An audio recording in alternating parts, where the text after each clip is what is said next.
Welcome back to Just Pod Ferda, episode 2. We're going to be going over some recent NFL stuff, some NBA stuff, giving some predictions for both, and hopefully it's a good episode. So stay tuned in. All right, so we're going to start off going over some wild card stuff, just following up on the last two games, go over our predictions and how wrong Grayson was. Uh, so Big open two out of Grayson there. So we're gonna do a pick counter for the rest of the year. So far, Elliot and I both 2-0. I picked Um, Philly, man. and Grayson is 0-2. The Steelers bias and thinking Nick Sirianni was competent failed him. So Elliot, what do you want to go over first for the last two games of Wild Card Weekend? Pretty much what you just said is my biggest takeaway from the Eagles game. One, Todd Bowles did a phenomenal job constructing the defense, getting pressure. It hurts his face all the time. And Sirianni is bad. That's my conclusion. Is Sirianni was an OCDC merchant. The San Francisco 49ers broke him. They exposed his entire system, how the Eagles play and exactly how to beat them. And he never adjusted. They finished the year what, like 1-6, 1-7. Including the playoff loss. Great head coaches make adjustments and don't go on 1-7 losing streaks. That doesn't happen. So I have a question just to confirm. How many games did the Eagles win this year? 12 or 11? 11. Yep, Right? they started 10-1. So they won 11 games. So 11. Jonathan Gannon and Shane Steichen combined won more games with them on brand new teams. Shane Steichen had no quarterback, and Jonathan Gannon had no quarterback for most of the year. So if that's what you want to take away from that, that's what I'm going to take away from that. I think he had a miracle run last year, and he's looking at a prayer next year, especially with no Jason Kelsey to tell Jalen Hurts what to do, and no Jason Kelsey to start the tush push. So that's kind of what I have on the Eagles. Just going over that. But Grayson? Anything stand out to you? Um, I'm gonna be honest. Philly was just like Philly to me for what they look like and what they look like now. I fell asleep in the game. It's just like it's not even worth watching to me. Like it's just not. It's worth watching for one reason, and that's Baker Mayfield, baby. Baker Mayfield is what I wanted Johnny Manziel to be when I was about 12 years old. I picked against Baker because did I think that Baker Mayfield would have 2 playoff wins before Pittsburgh could win one? No. Do you know where Baker Never in my Mayfield life is did I at in think his cycle? He is at the play good He's at part. the underdog mentality. Yeah. Baker is right in But I love underdog. Baker. He hasn't gotten to any new commercials yet, so you can't pick against him. The next State Farm commercial he's in, it's over though. It's Are over. the Browns sick? Are the Browns like really Oh, you regretting have to themselves? be. You have to be. You have to have be a sick. person that has the criminal activity of Deshaun Watson and a $240 million guaranteed contract. And That has played at the level of an injured Kirk Cousins, maybe, and if you that. just watch all of the picks you traded that got used by Houston win a playoff game too. So it's just A good one too. Yeah. Well, yeah, against you and they. Hey Garrett, by any chance that quarterback that just won a playoff game, what the Panthers have him doing like last like spring or anything? What was he doing over there? Certainly he wasn't practice squad defensive ending or anything. No, I mean that Baker Mayfield guy, he was definitely running scout team defensive end towards the end of his tenure in Carolina. Uh, that's some Fighting people in their helmet. That's incompetency on our part, but I mean, what have we done to make us not look incompetent recently? One thing I did want to highlight from the Tampa Bay Philly game, and kind of just for the Tampa Bay season in general, is Rashad White has been a dog. Rashad White has been really, really good. He was really high on a lot of people really high on, a lot of people really low on him. But as a workhorse back and being somewhat undersized to be a workhorse back and a pass catcher, I mean, I would be interested to see the snap breakdown.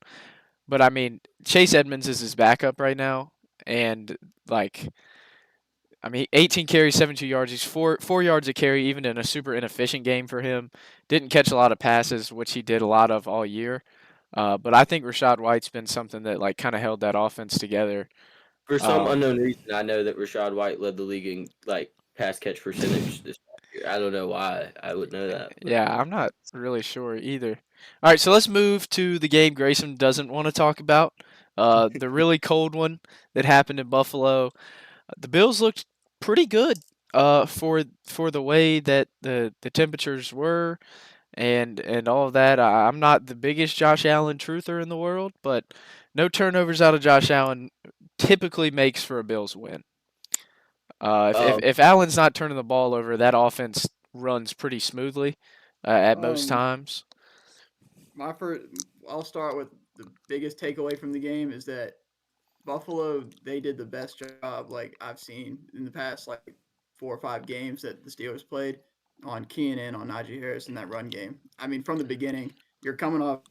I mean, Najee Harris is coming off three straight games of like one was 120, one was 100, I think 80, and then you go against play Buffalo and it's like he gets 30 yards total.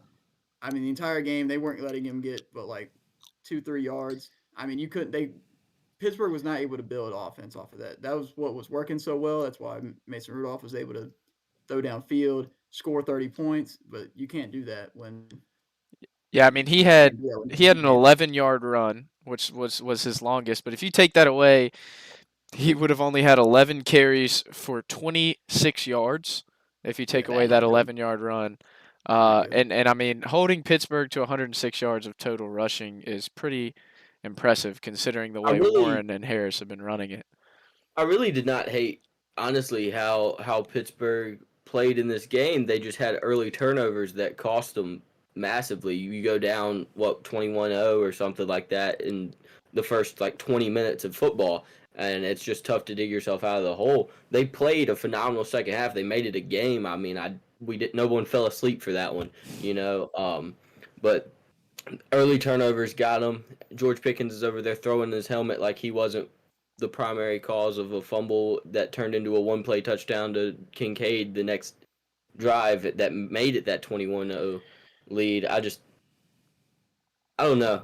Buffalo doesn't impress me. I'm a hater. I'm a professional level hater of Josh Allen. I think he sucks. He is essentially Brett Favre that can run. He throws the ball to the other team too much, and he drops it on the turf too much, and I dislike him. And now he has to play his dad. So Um, I'm gonna give my like unsung hero again for this game.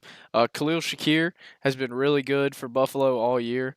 He had 3 for 31 and a touchdown in this game. He's a super overlooked guy. Everybody thinks about Kincaid, Diggs, and Davis when they think about who Josh Allen's throwing the ball to. But Khalil Shakir had a really good year, and I just wanted to highlight that. Shakir's going to have to step up this week because Gabe Davis did not participate today in practice, so he's going to have a big week again coming up against Kansas City. Yeah, I all mean right, they Philly. there's a good chance of that happening, but I think Kansas City's defense is just gonna be tough to beat for Buffalo. Yeah, we'll get into that some more later. Yep. One more question about the game. Do y'all think, in y'all's honest opinion, that it was a fake slide? No, I don't think Josh um, Allen has the coordination to fake slide. I think we've all seen the memes that says his brain memes. I don't he think is he knows what he's doing fake sliding. I saw a tweet and it was like Josh Allen fake slide compilation, and it was just him juking people out for like 30 seconds, and people under it were like, "This is just a juke move," and he was like, "Exactly." um, I don't know if I would call it a fake slide. I think we just have to remember Josh Allen's 6'5" and white, so Yeah. probably not moving. You also got And the only person to ever execute a fake slide to perfection is the man on the jersey behind you. And I was at that game, and me and my dad were like, "Can he do that? Are you allowed to fake slide?" You were not allowed to it about was 2 weeks clean later. though. Yeah, You can't tell me that won't clean. it was clean. At that point, I was like, "Man, Kenny Pickett might be a top 30 quarterback in the NFL one day." There's still time. There's still time. Oh, Yeah, he's for still him to top make the 30. top Oh 30. man, You're top right. 30 years. He's not there yet. Josh Dobbs is better than him. Uh, Another Pittsburgh legend there, Josh yeah. Allen. Yeah. All right, so I think that's all we have for Wildcard weekend. So let's take a look into some of the coaching rumors and all of that that's going on. So, Grayson, why don't you start us off on that? Yeah, this will be really easy because it was all about Mike Tomlin. All the rumors, even Schefter's going on and saying that there's rumors that he's going to step away, that he's going to like leave, or they're not going to extend him. And it's all been, and he walks out of his presser. Brooke Pryor goes. Mike Tomlin, you have 1 year left in your contract, and he immediately turns and walks away. It's a meme now. It's hilarious. But he comes out, tells the team that he's coming back. He had his exit presser today. He says that he's coming back, and then I just read a headline that the Rooneys have stated that they're gonna work to extend him. So Do you think um Mike Tomlin hit a Wolf of Wall Street "I'm not effing leaving" speech in the locker room for the boys? um probably, but I don't think he needed to do all that because the players love him. I don't think that he would they would even have guessed that he'd be leaving because I don't know. I I feel like think that would, huh? I feel like a Tomlin speech like that would be less aggressive, and he would just like kind of walk in with like his head down, his hood up, and just kind of just be like, "See you guys next year," and then walk back out and walk back out of the locker room. But more things about his presser. He stated that they're looking outside for OC, candidates, which is exciting. We're not gonna be promoting our wide receiver coach or our I don't know our Yeah, correct me if I'm quarterback wrong. coach That's not to very the Pittsburgh OC. Steeler. Like that No. Is doesn't it? typically happen in Pittsburgh. Usually, you It is guys are, not. are big promote from within people. So this has got to be pretty exciting for the fan But base, right? he will Especially when also they signed the backline defenseman coach of the Pittsburgh Penguins to be the OC. Yeah, So I know, right? But yeah, I mean, new things are happening. I mean, you haven't fired a coach mid-season until I can't remember the year now, but it was like Three head coaches in ever. 60 some years or something like Yeah, that too. right. But they've been getting it done yeah, though. I he's mean, I can't. I'm a big Tomlin guy. I think at one point in my life I thought he was kind of a scumbag, dirty coach, but like God, he wins football games. I mean, making the playoffs with that team this year is just so impressive. with Kenny Pickett, Mitch Trubisky, and Mason Rudolph Not even as that. It's just receivers. it's just the team. I mean, the team itself wasn't that good. Like the defense was meh. It was pretty good, but it was kind of It's got meh. holes in it, but it does lead in uh not lead in turnovers, but like they were a part of a team together that was I think they might have been number 2 or number I can't remember what it was, but top 5 in turnover differential. That's how you win 10 games with bad play all over the field. So that's Yeah, I all Yeah, mean, I'll you have to guys it's win say a about game it. impressive. that means 17 points a game. So Yeah, you got basically. Yeah. yeah. So, Um, Elliot, you can take over on what thank I know God, you want to take over on. thank God I don't have to see Bill with the star. Um, my boy Billy B is gonna go ruin Kyle Pitts and Drake London's career. It's gonna be phenomenal. He's gonna bring Matt Patricia to be the OC, making me very happy. Um, no, but for real, I would probably sign with Atlanta too. He was on a yacht with Arthur Blank for the first interview, which I feel like if you're an owner and you're interviewing Bill Belichick, he's actually interviewing you. He's like, why should I spend my last 3 years coaching your franchise that's never won anything? Um, but no, he's inheriting a great defense. They're gonna be a team to watch win probably like 10, 11 games next year if Bill can get some offensive coordinator help. And a That quarterback. can lock some people. Yeah, and a quarterback. What you don't want to There's a rock lot of Jalen teams. Hurts? Yeah, there's a lot of teams that like you can say, oh, there might be an answer within. Atlanta is not one of them. Heineke Yeah, and Ritter are not the answer.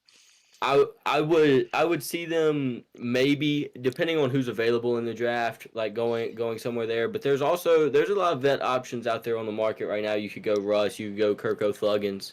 You can There's go Joe options out there. Flacco. He is elite, except that one time that was like a week ago. He was not elite. Yeah, I mean, and then Panthers. Uh, there's been a bunch of names. Honestly, every name has swirled through the Panthers like coaching thing.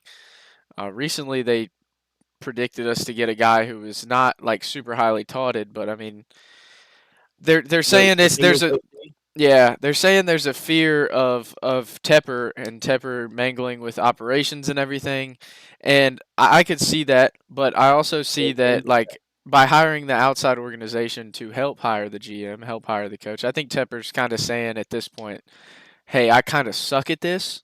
It might be time for me to take a step back and just say, here's a blank check.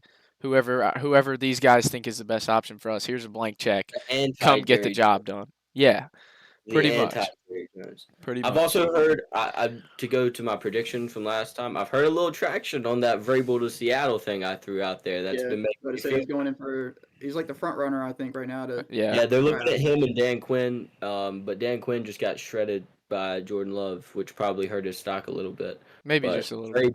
Braves will be sick in I Seattle. would I I think would I love to read see something Kenneth that Walker and Zach Charbonnet run the ball 60 times a game, man.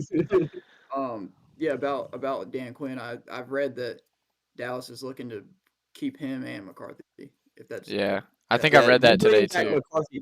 What are your guys' thoughts on them bringing back McCarthy? Because honestly, I think it's probably the most mature thing Jerry Jones has done in a long time. The guy's gone 12-5 3 years in a row.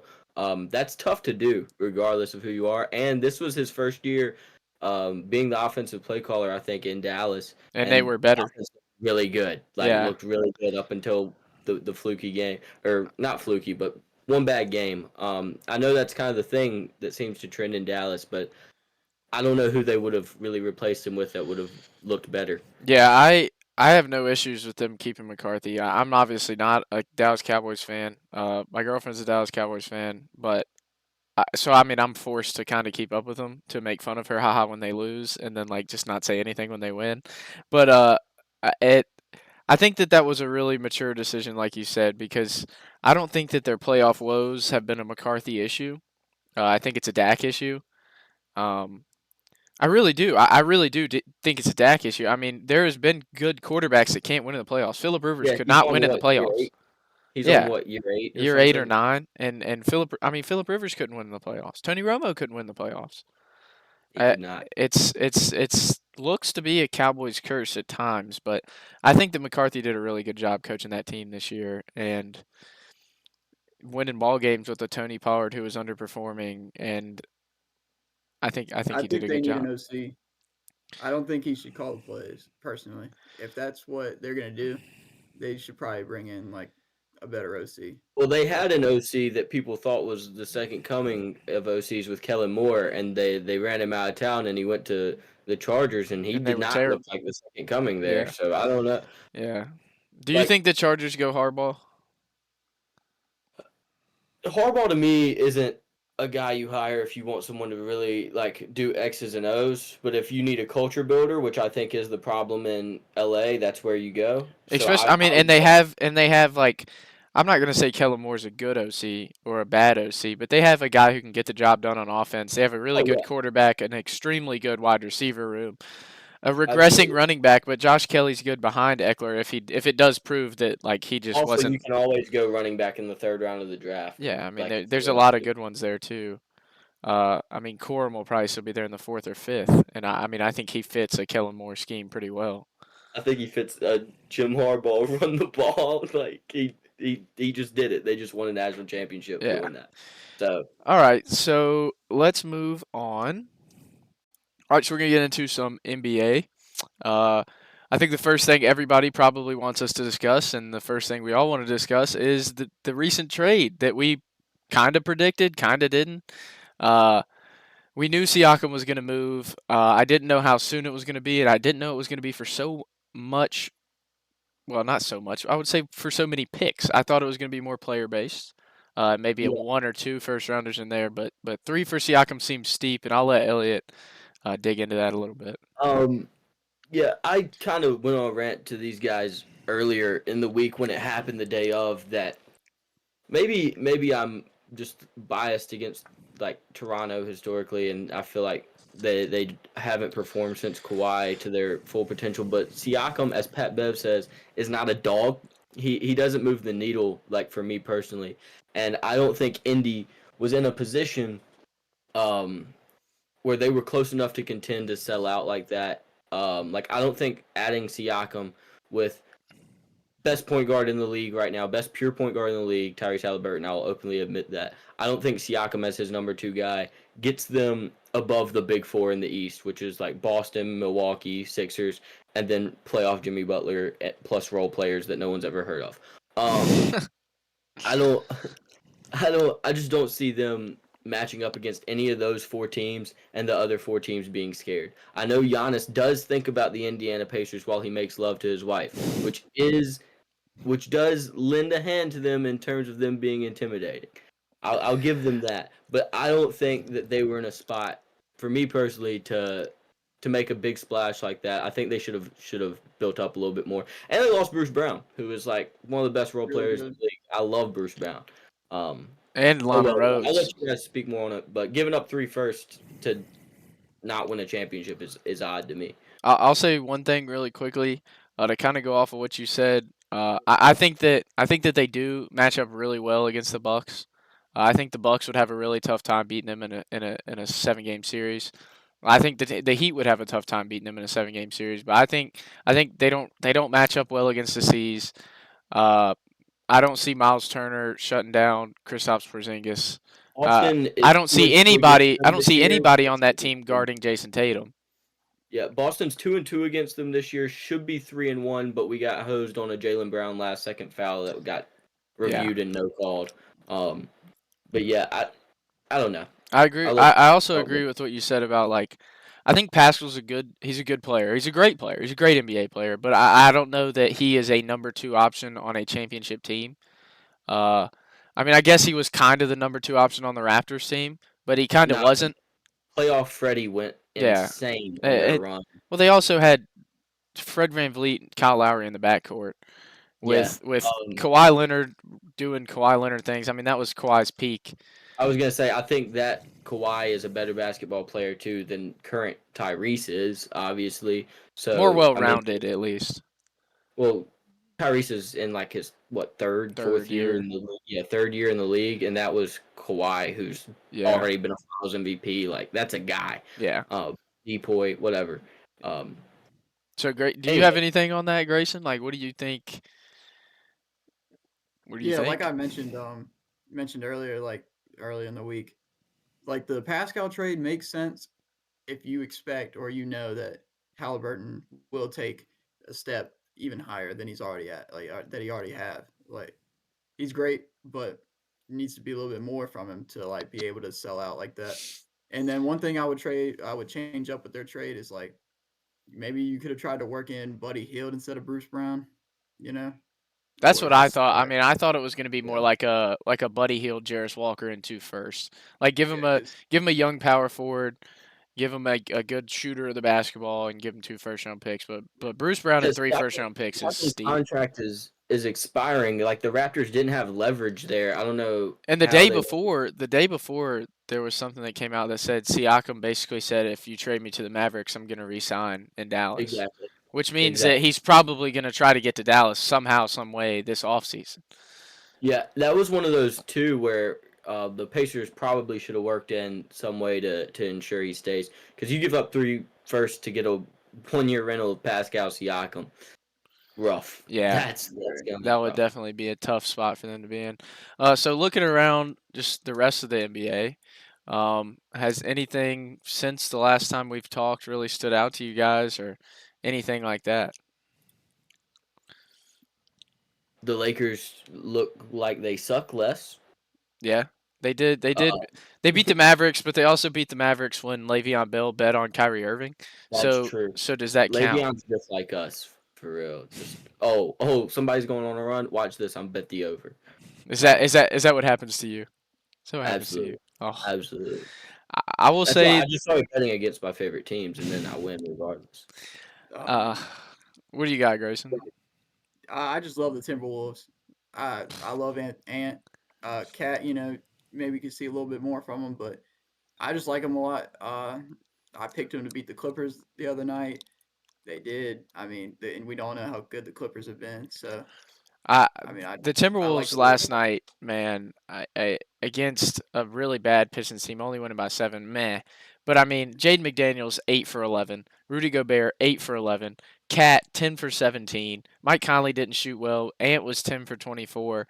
But I mean, Gobert looks back like Depoy level playing. one too. thing that stood out to me about that game was no Cade Cunningham, but Jaden Ivey really stepped up for Detroit. I mean, he was 13 for 22 from the field, 4 for 6 from 3, had 6 assists, 4 rebounds, and a steal, scored 32 points. I'll be watching Pistons games. Yo, what? I keep up with them. I mean, I want to see him win a few more. I really like Jaden Ivey. I really dislike Killian Hayes, but 4 for 4 from him is pretty crazy. Uh, The Killian Hayes stray is awesome. I mean, he's terrible. Let's be honest here. Um, so I We can talk more guess about the Timberwolves here in a minute when we do our it's time to do for the that. year award predictions because I have some Timberwolf love thrown in there. I would say it's about time to do some of that. I think we can take our time with that, go over some stuff why we think guys are going to win. So I have in order here the four that I wanted to talk about, like four awards. I have MVP, Rookie of the Year, Defensive Player of the Year, and Most Improved Player.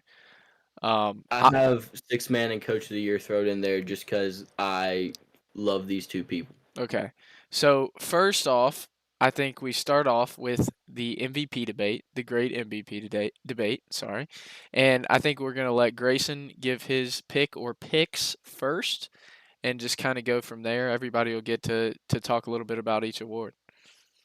Um, MVP is weird. I think you see the front runners just being a bunch of big guys. You got Giannis, Jokic, and Embiid, who I think they might give it to out of all those people. Uh, I could see them giving it to Embiid again this year. Jokic hasn't been at that peak. They're still winning games, but Jokic isn't at that peak right now. I He's hate just not Joel playing at that Embiid. level. So I'm gonna go ahead and make my quarter season pick with Embiid. Um, uh, Unfortunately, I'm gonna end up agreeing with Grayson. I cannot stand the way Joel Embiid plays basketball. I believe if he ran into me, he would land in the third row of the stand somehow. But he has numbers. The Sixers are winning games. Unfortunately, we're not in the NFL where Jason Tatum would win the MVP because he's the best player on the best team. Um, but yeah, they're gonna give it to Embiid. He sucks. He's a flopper, and I dislike it. But he's gonna win the award, You and he's know, starting to play defense a little bit. I agree with that. I dislike Embiid a lot. Um, I think that well, one thing that neither one of you guys mentioned is he can only miss like 6 to 8 more games and still be eligible to win it. So if he goes down with any sort of injury, it can't be Embiid. He has to yeah, play a that's not certain amount good. of games. So just kind of taking that into account and why and taking into account that I hate Joel Embiid. For my MVP, I think it should be either Shea or Jokic. I love a Shea propaganda throw from you. Um, There. That's awesome. I love SGA. I think he's a great player. I think he's a really good player on a really good team, but I also think that that team isn't half of what it is without him. Um, I think that he is in the terms of the award the most valuable player in the league to his team right now. Um, and I like Jokic too because you may say his numbers are down, but that's literally just because he doesn't have to try when they play the Wizards. Yeah, Like they play the Wizards, they I'll- play the Pistons. He doesn't try. Like he literally doesn't try. He take 4 shots and go 4 for 4 from the field and be like, I will pass the ball. You know? yeah, I'll give Giannis some love just based on the fact that Damian Lillard seems to have forgotten how to play basketball for like half this year. And Giannis's numbers have been stupid good. He's like 35, 10, and 5 or something ridiculous like that. While leading the Bucks still to winning games, and his numbers without Dame on the floor are absurd, just Yeah. absolutely absurd. So, and he manages to keep his brother employed, which should add value He at had a least to block the last player. night though, or 2 nights ago maybe. That was Yeah, and pretty then cool. And then he flexed on him down 40. Yeah, he flexed on him down 40. All right, so I think that's pretty much all we have. Well, one thing I want to point out about Shea is that he's not just an elite offensive player. Um, on 35 minutes this year, he's averaging. Oh, I got to look at these stats. Well, I just want to point out the one thing I wanted to point out was he's 2.5 steals a game, and almost a full block a game while only turning the ball over 2 times. Uh, pretty good. Averaging 31. I think this yeah, he's says. alright. I He, mean, he's a He's all I right. think I think his defensive value is what puts him over the top for me. But I guess let's move on to rookie of the year. I think we'll let Elliot go first on this one, see what he has to say. I don't really there's know two either one of your opinions, so there's two camps here, and the obvious like choices are between Vic or Chet, and this is unfortunate. But if you scroll deep enough in my Twitter history, I bashed the hell out of the NBA for letting Ben Simmons win Rookie of the Year. as a second-year technical player. So I have to give it to Vic just because if I don't, I will be a hypocrite. Although I do think Chet is playing better basketball at this moment. I will give it to Victor because he, one, is a rookie, and two, has to play with Jeremy Sochan, which is punishment enough to give you the Rookie of the Year award. Yeah. What do you think, Grayson? You got anything? Yeah. Look, they're gonna give it to Vic. If we're gonna be honest, that's who they're gonna give it to. Chet would be cool, but my pick's that guy on the Heat. Oh, the one that looks like you? Yeah, man, I love him, man. I think I he's mean, great. I Jaquez love Jaime Jr. Jaquez, man. Yeah, that's who I'd love to see win it, but they're gonna give it to Vic. Let's be honest. Yeah. That's an awesome pick. All right, we got Jaime Jaquez, we got Vic, but nobody has picked Chetty Spaghetti. Okay, it's Chet Holmgren season. Okay, this guy he's putting up somewhat Victor Wembanyama numbers, averaging less points. Maybe because he's on the same team as Shai Gilgeous-Alexander. I don't really know. He shoots incredibly more efficiently from the three ball than Wembanyama does. He's an incredibly more efficient scorer. If he took as many shots as Wembanyama did, he'd be averaging 28 and 12. He's almost as good of a defender. I think Wembanyama's a way better perimeter defender than Chet is. But my pick's Chet Holmgren. I think they're going to give it to Wembanyama just because of the name. I think he sells more. Yeah, they chose. He's essentially. I think he a sells chosen. more. Yeah, Yeah. but I truly think I think Chet deserves the award. Wembanyama is the guy on his team and is putting up such similar numbers to Chet, who is a 2 or 3 on his team, that I think Chet should get it. Who would you rather have on your team if you're going forward? Like, say the Detroit Pistons fan that said we should kill 5 players and start an emergency draft. Say that guy goes crazy and has that happen. You're a GM and both of them are sitting there. Which one do you take to build your franchise around? I think it's incredibly close. I think if you're building your franchise around one, I take Wembanyama. I agree. I Is think that because he's younger by a couple years? I think it's because he's younger and I think he has more potential. I think Chet's going to continue to be a more efficient scorer. I don't think Wembanyama is ever going to get to the point where he's a 40% shooter from 3 like Chet is.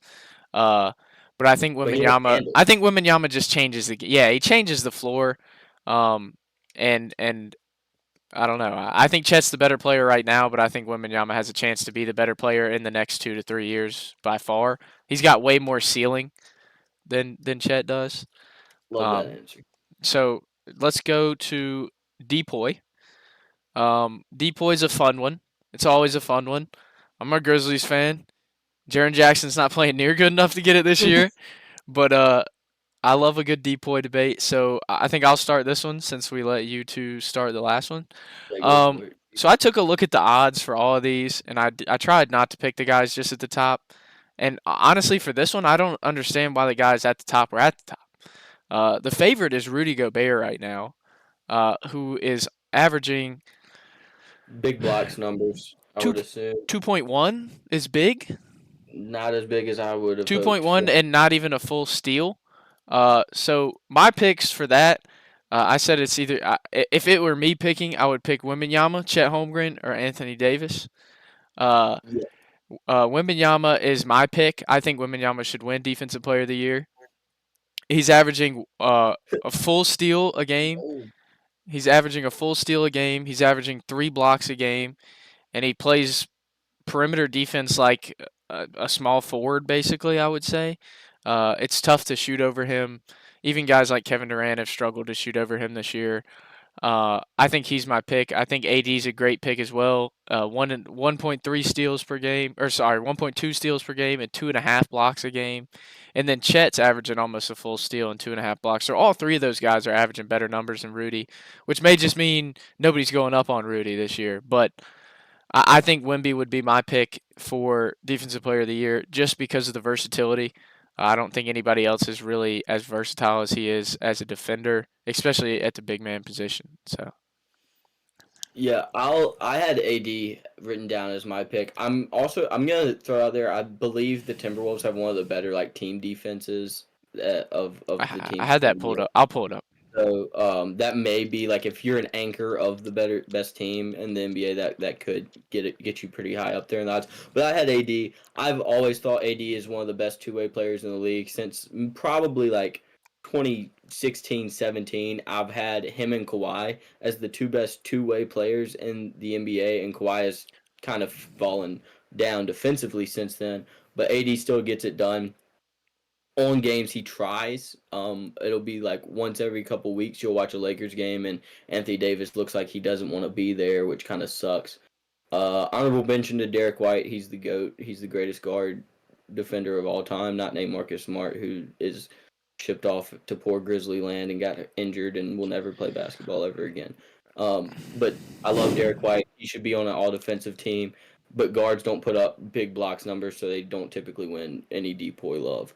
But Derek White should not go unmentioned in this conversation. I'll throw one in there. So one quick just kind of question: is the lowest defensive rating better or higher defensive rating better? Higher defensive rating is best.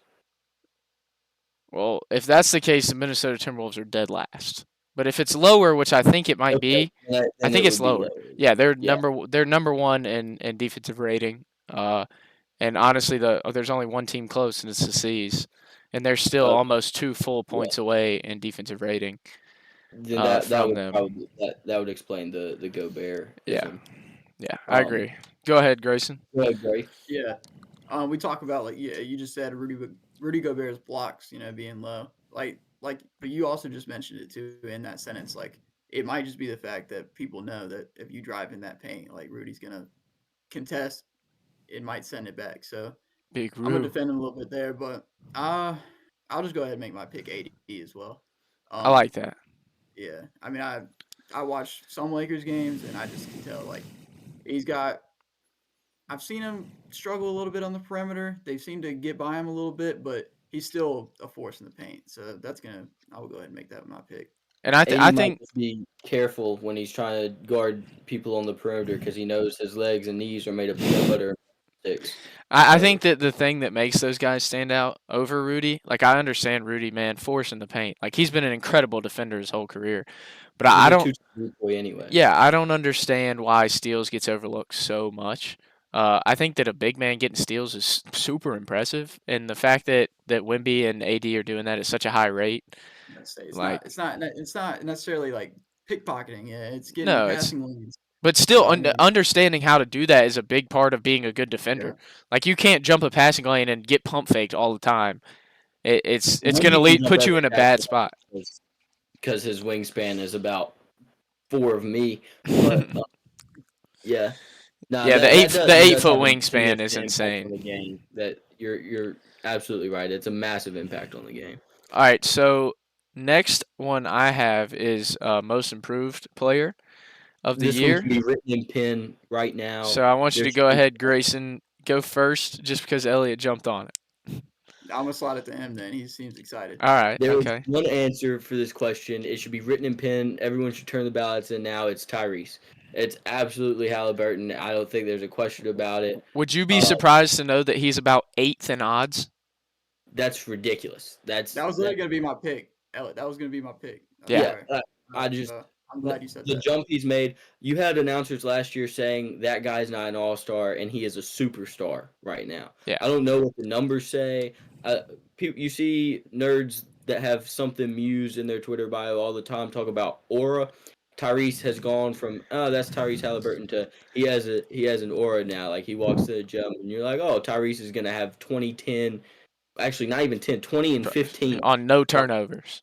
Yeah, the guy has gone from I wonder how this trade will work out between the Kings and Pacers. Probably looks like the Kings won with Sabonis, had a good playoff run last year. To now it's like, wow, the Pacers got their point guard and the best pure point guard in the league. The best pure point guard we've seen in a long time.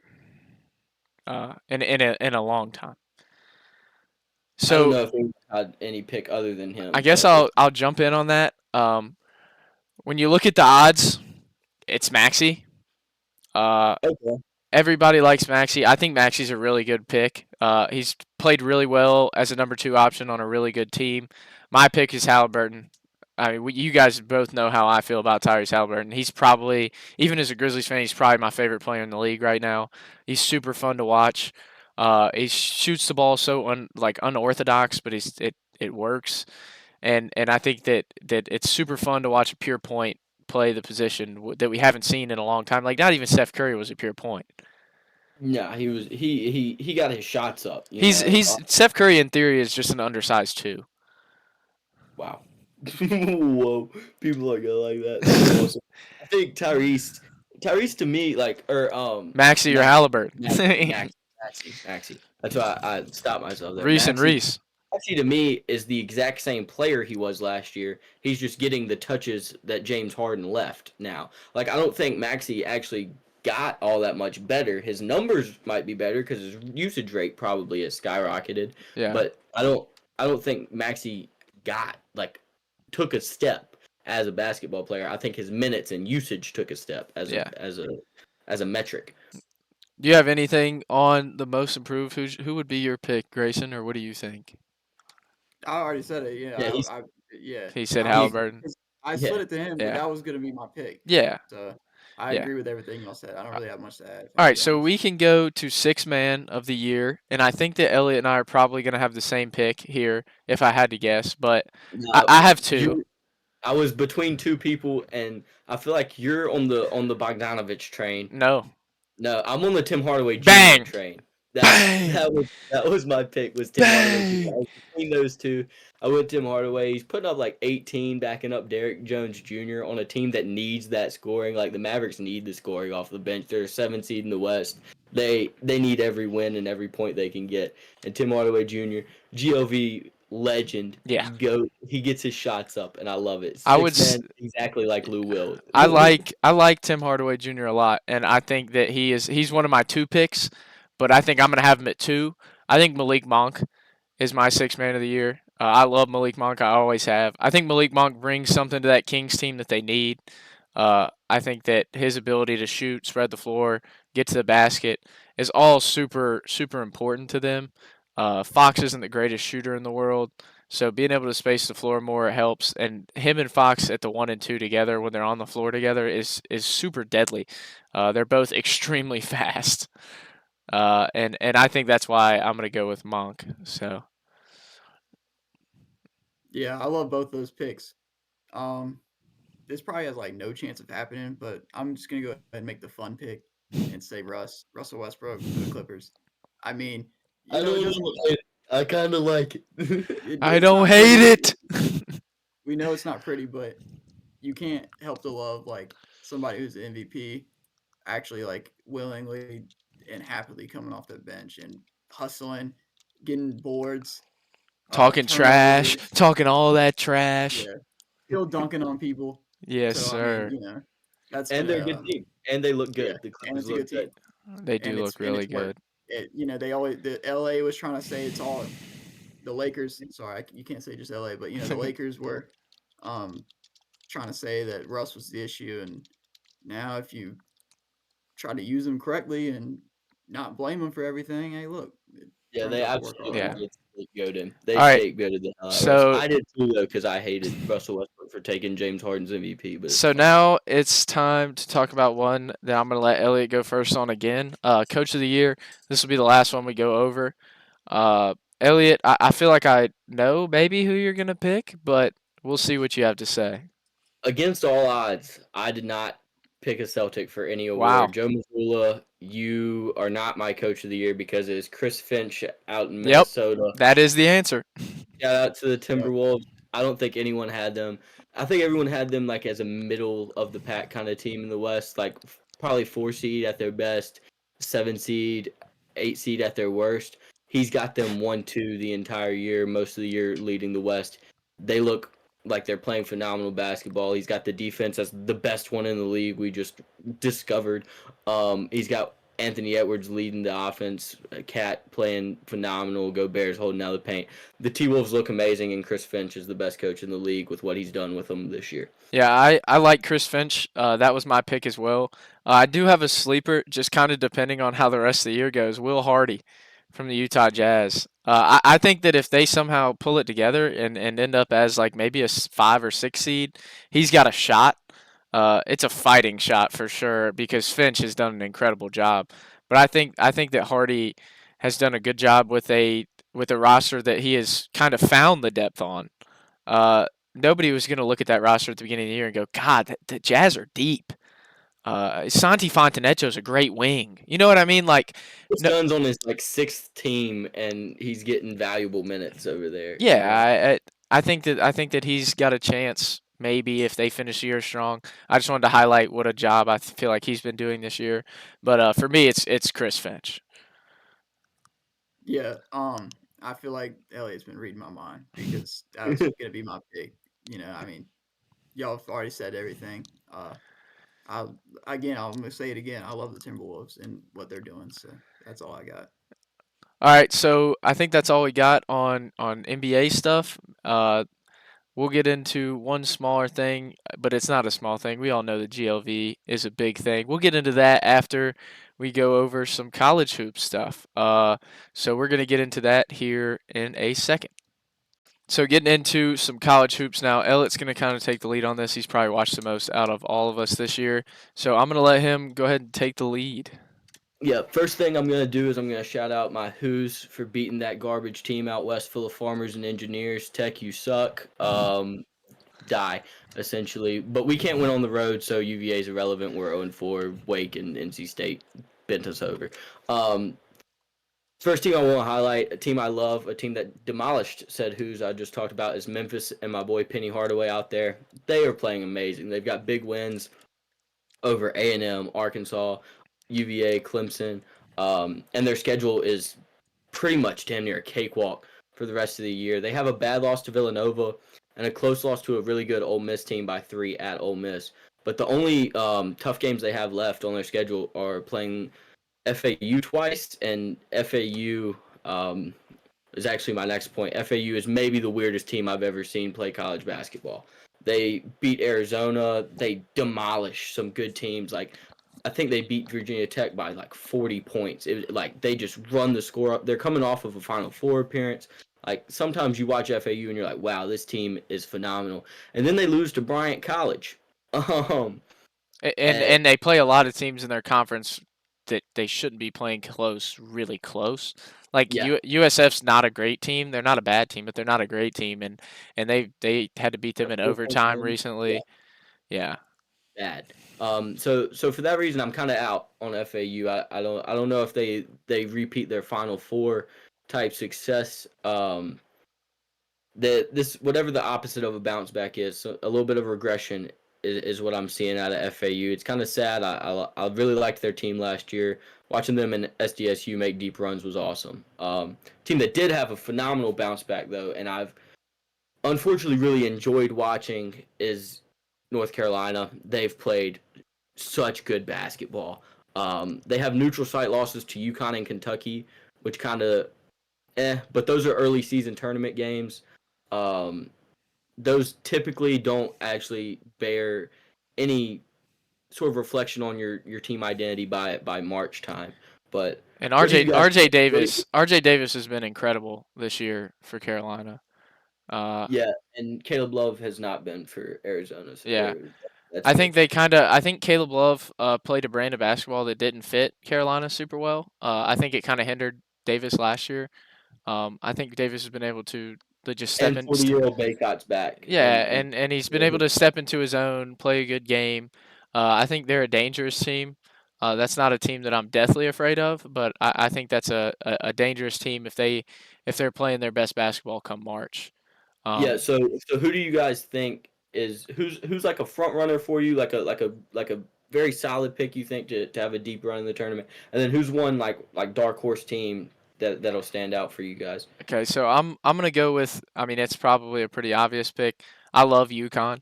I picked UConn to win the whole thing last year before it even started, and they did it. So it's hard not to like them. It's a super competitive team, good guard play, good front court. I think that they're probably the team that I would be most afraid of in the tournament if I was anyone else. And then for some dark horses, I think Providence is on the outside looking in right now somewhat. But I think Providence has a good chance. And then I'm a Florida fan, so I'm going to say the Gators. Uh, I think the Gators have a solid team. They've lost a lot of close games. Lost to Kentucky by 2. They got blown out by Ole Miss, but Ole Miss has looked really good. Lost to Um, this team from Charlottesville early in the year. I by don't 2, know. and y'all are a tournament team. I mean, Yeah, you'll be we'll a be a tournament team. lead. Yeah. So what do you think, Grayson?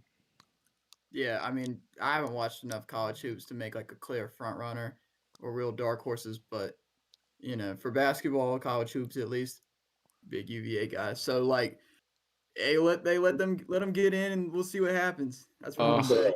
oh I man. know, I know. I mean, maybe the chances are low, Oh but no! hey, man. Oh, this is a Don't give disaster. Elliot hope. Oh, this is a disaster.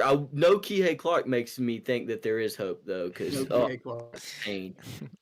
So Yeah, But you is mentioned is that pretty much going all on. we got on hoops, or? Well, you mentioned UConn is the biggest threat, and I like UConn is obviously the favorite. They're the number one and have been for weeks. Do you think there's a team that poses a legitimate threat to them?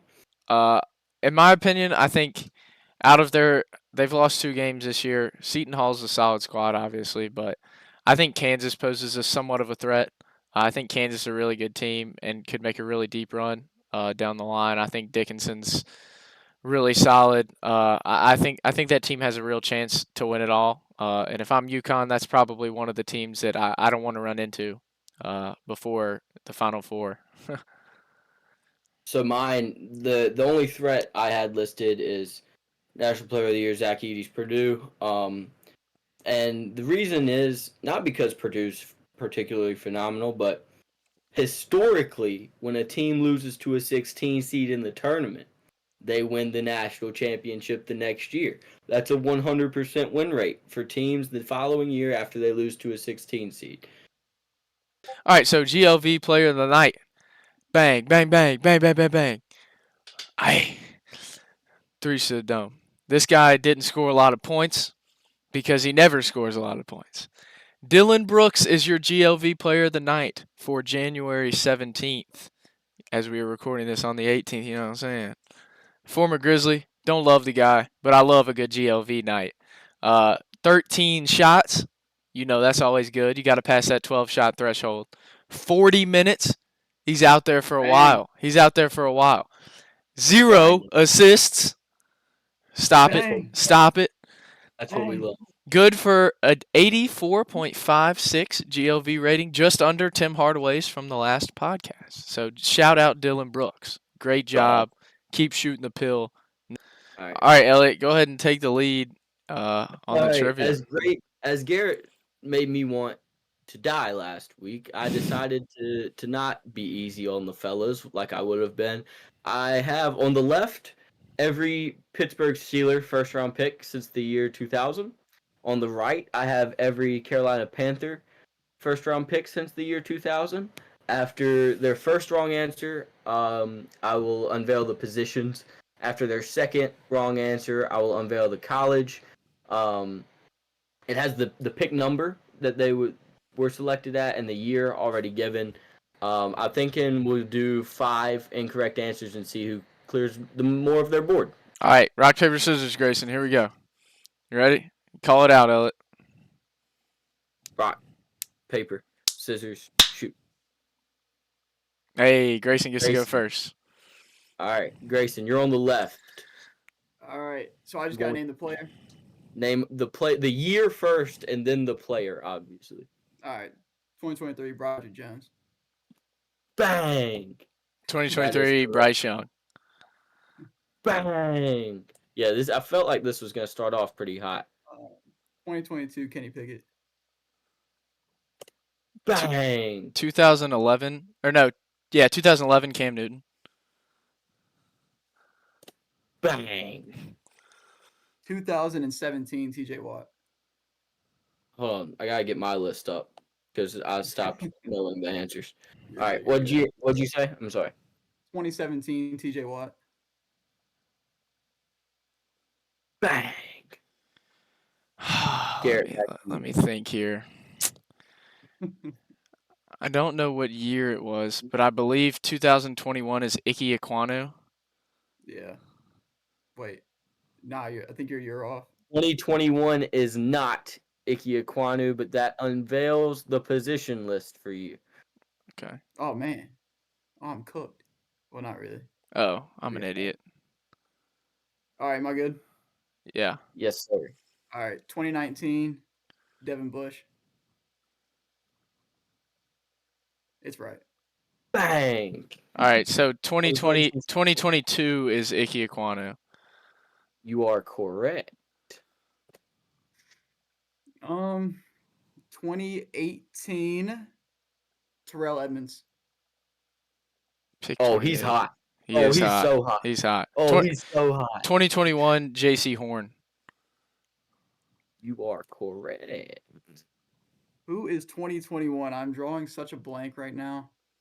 I know who it is once it gets revealed, but Yeah, once you Um, miss one, you'll get 21 for yeah, sure. once I get the position. But I'm gonna go ahead and say 2004, Big Ben. Dude, is Grayson just gonna sweep the board for funsies? Is he sweep the 20. board? I'm gonna go 2020, Derek Brown. 2020 is Derek Brown. Garrett gonna make it a game for sure. All right. The reason why I couldn't think of it is because you shouldn't do this. Najee Harris, 2021. You shouldn't do Yes, it. sir. You know that's who it is. 2019, Brian Burns. Yes. Oh, this is awesome. I'm gonna get this year wrong. It's either 15 or 16, but 25th, 2016, Bud Dupree. That would That be is impressive. Grayson's first incorrect That would be answer. extremely impressive. Dang it! Okay. Oh, Okay. So, Did that reveal it for you? Did the yeah, positions? it's 2015. all right. Well, 2017, Christian McCaffrey. Bang. We're each at one strike here. We might make it 3. Y'all are kind of killing this. No, it's gonna get to the point where I start missing big time here soon. 2015, Bud Dupree. That is correct. Bud Dupree, 2015. Boom. What a Oh man, dude. That would have been awesome, Grayson, by the way, if you'd have pulled that one like off the dome. That would Okay, You so are at it. linebacker indicates middle linebacker. I think it means like hybrid because you see like inside. I would assume that it means inside linebacker though. Yes. Okay, I'm gonna say 2012 Luke Kuechly. Correct. His say inside linebacker and outside linebacker. Yours are just linebacker and outside linebacker. Okay, that's fine. All right, am I good? Yeah, go for it. 2014, Ryan Shazier. Bro, he is on. This is a run of unprecedented. Grayson, I didn't think he had it in you. I'm gonna take a crazy guess. I think 2016 is Vernon Butler. You are correct with 2016. God, he was terrible. 2016, Artie Burns. Dude, he's on a roll. He's gonna cook me up. Cause I have I like off the top of my head, 2018 receiver, dude. Let's think. Okay, 2015. I guess this guy at the time was an outside linebacker. I think 2015 is Shaq Thompson. That is correct. Okay. Where's that? Yeah, 2012, David DeCastro. That's nuts. He's got it pulled up. I'm gonna say 2014 is Kelvin Benjamin. That is also Big Benji. Terrible. Big Ben. 2010, Marquise Pouncey. I would say cheating, but he's the only center in Pittsburgh I could ever name. So. Yeah, ours are like all the same positions. It sucks. It's always drafting the same positions. Man. Back to UG. This is tough. This is actually kind of bad. I can't Cause believe like draft guys before like 2008, like it's not easy for us for sure. Hmm. Is there's a 20 couple is on here. 20 is 2013 Star Latulele? His 2013 is Star Latulele. Jesus. All right. Well, I'm starting to hit a wall a little bit, I've hit my but wall. That was my wall. but That was my wall. but I can't think of any other answer than 2005 Heath Miller. Tight end. Bang, Yeah, go that makes Hoops, sense. baby. Go The Hoops, problem with the baby. Panthers, man, is we didn't draft all our good players. We get them all by trade, man. Uh, is that too late? I mean, 2008. Oh, let me think. Or not 2000. Or two. We had two in 2008. Okay. Why can I not remember the 2018? It feel like it could be this one guy I'm thinking of, but I feel like that's definitely too late. It's definitely too late. Um, no, 2018. Give me DJ Moore. There you go. I was wondering what was happening to you where what you was could going not on? come up with DJ Moore there. Ben Roethlisberger, Heath Miller, just 2004, 2005. That's so nice to have, man. Let's see. 2011 Stephon Tuitt. 2011 is not Stephon No. Tuitt. Oh, he You gets to unveiled the college. colleges, though. Oh, this is Okay. a bummer.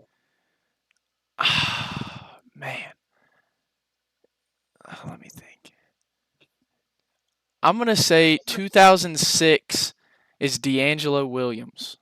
2006 is D'Angelo Williams. I wonder if he had a good That is right, catch rate yeah. that year. That's why I thought about it. It was his rookie season. He had a good catch rate. 2011 Cameron Hayward. There you go. Yep. I didn't think So I'm going to thought he was a little say bit older than that. I think that my only other pick that like I could give you off the top of my head it was between 2007 and 2008. I don't know which one to go with. I'm gonna say. Let me think on it for 2 seconds. I'm gonna say, dude, why did we take a running back in 6 and 8? But the only guy who fits in 8 is Jonathan Stewart. So 2008, Jonathan Stewart. That is correct. Jonathan Stewart is Two the first-round running backs in 2 years is crazy. They stay around for like 7, 8 years. Neither each, one was a though. bad pick, which is crazy. That's even crazier.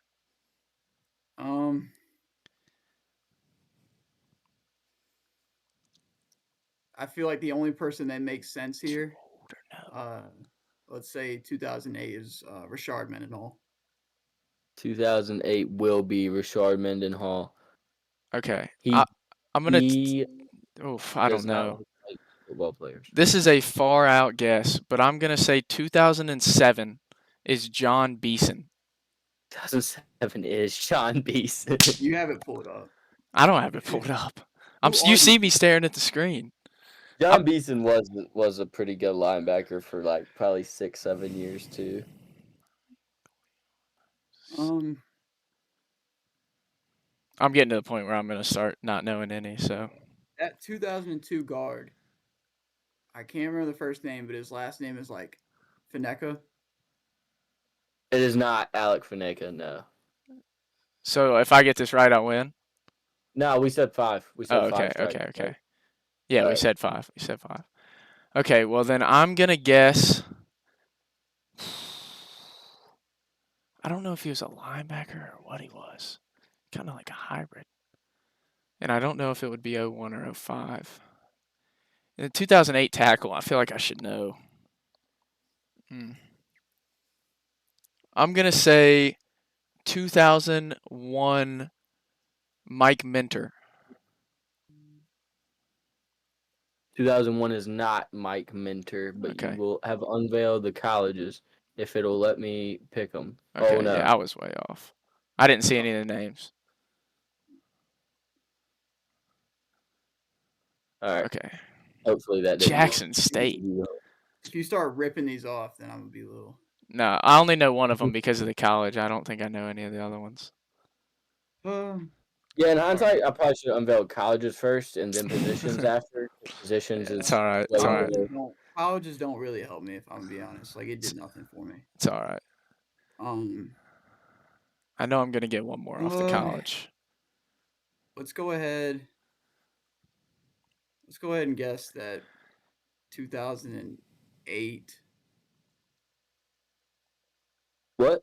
You already You did got 9 I meant 2008. 7. 2008. I meant 2000. Sorry, the 8th pick in 2000. Oh, okay. Poof. I can't think of anybody that makes sense other than Hines Ward. So It is not Hines Ward. You are at Yeah. 4. Okay. 4 strikes. All right. Well, Grayson, to the Garrett. the one that gave it to me, the Georgia is gonna be 2005 is gonna be Thomas Davis. That is correct. Now I'm out of luck. I might have a shot at some other ones, but I know one more. I know one more for sure, 100%. I was gonna say, I feel like there's one. Yeah, there's one more I know 100% from the college.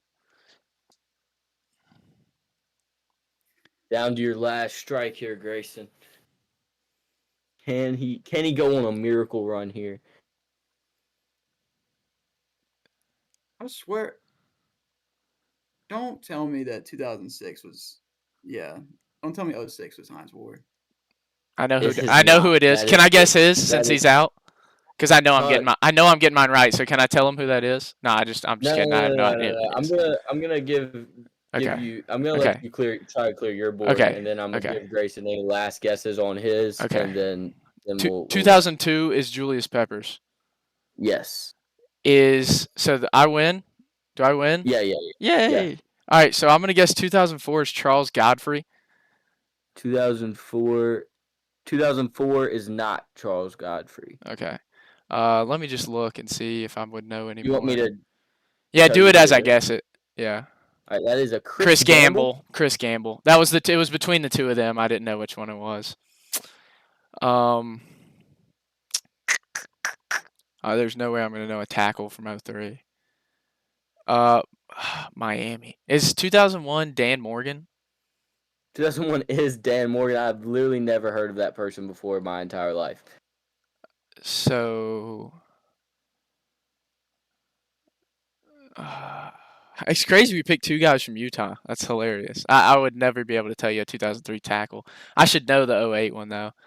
The 2003 tackle. Yeah, go ahead and is give a me the man 2003 by the name of tackle. Jordan Gross, Oh, he was pretty good. I didn't know he was that old though. maybe related to Yotur Gross Mata. Jordan Gross was like incredible actually. Was he gross? Yeah, he was gross. He was on the O line that I'm about to try to pick the 08 guy off of. All But right. the 08, knowing the Panthers, the 08 guy is probably a bust. Just go ahead and show me the last two. Or show me that one. Don't show me the 2000. Jeff Otah. Jeff Okay. Otah. Okay. And then Kind of sounds like 2000 DB, Jackson State. Yeah, I got no clue. Rashard Anderson. I've never heard that Don't- name in my life. Yeah, don't know who that is either. All right. Any guesses over here for 2013 Georgia? Stephon Tuitt from Missouri. Is Stephon Tuitt from Missouri? No, that is a man. Garrett, you have a guess for that one? Defensive end from Missouri. You Nah, don't have a guess. the only for it. Missouri That I is know. Stephon Tuitt. Tuitt. The only Yeah, I don't know who that the only is. I have defensive no end from idea. Missouri I know is Super Bowl legend Coney Ealy. So You don't know Michael I could have sworn that Stephon Tuitt was a first round pick, but I don't know. Maybe he just. I don't know. I'm don't interested to see- see some of these. My guess for can I tell you my guess for 2006 what it was? I don't think it's right. Yeah. My guess for 2006 was going to be Ted Ginn. No, 2006 Super Bowl legend San Antonio. San Holmes. Antonio. Yeah, Okay. That was gonna be my other guess. I don't- This one's gonna upset you, Grayson. I know believe, this one is going to because upset him. This one is Plaxico Burress. Yeah, I knew that one. Yeah. That was the only And one I then knew this on his one- board. This one's gonna really upset you. It's already no, don't say it. It's not Ike Taylor. There's no way. That is Troy Polamalu. Brother. Okay, all right. Defensive back, cornerback I was difference. about to say. This- Okay, I almost Ike sold at DB, the Ike- very beginning going to Icky a year early, man. Oh my okay, I was god. about to say no. Okay, look. For Terrell Evans, you put S for safety. He did play safety. That's what I'm saying. There So was it's no on such thing as safety or defensive back that early in time. Yeah, Yeah. he I can't. played I mean, DB. Like when I think that DB, is a I think defensive corner. That's why I Yeah, didn't get it. I mean, I understand, but it's that's still on fair. me. Yeah. But Um, this one I don't remember a Jarvis Jones. I don't I remember oh, remember. that I one. know Yeah, the I do. name. Georgia. I know he's a bust. Yeah, he was a This bust. one, another Super Bowl legend. That's gonna be Lawrence Lawrence Timmons. Timmons. I knew he was up there somewhere, but I didn't know he went to Florida And then State. I don't really remember these two guys either. Kendall Simmons and a Casey Hampton. Don't know who those I've I were. heard of don't know who That's Casey those are. Hampton. trivia. Congrats to Garrett. Good job, Grayson. I Grayson, thought you had me, man. I just got Grayson, I you got I lucky. told y'all I got lucky knowing the colleges, like knowing the yeah, I don't know colleges of some college. older I guys. mean, Dan yet Morgan was another insane. absolute, yet another absolute dogfight in the trivia That battle. was great. That was great on the trivia. So next we're gonna roll into a little bit of divisional round talk and then call it a quits. All right, we're gonna do our predictions. We'll see who takes an advantage. Grayson's down 0-2. Me and Elliot both 2-0.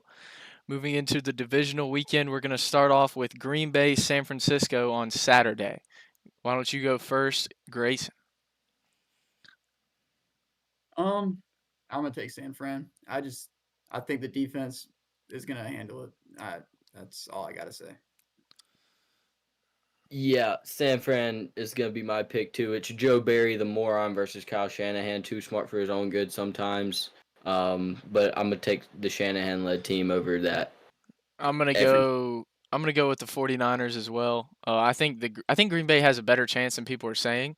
But I think that the defense and the offensive talent is just gonna be too much for Green Bay to handle. So we'll move on to the other NFC game. We got Baker, what we wanted Johnny Manziel to be Mayfield versus Jared Goofball.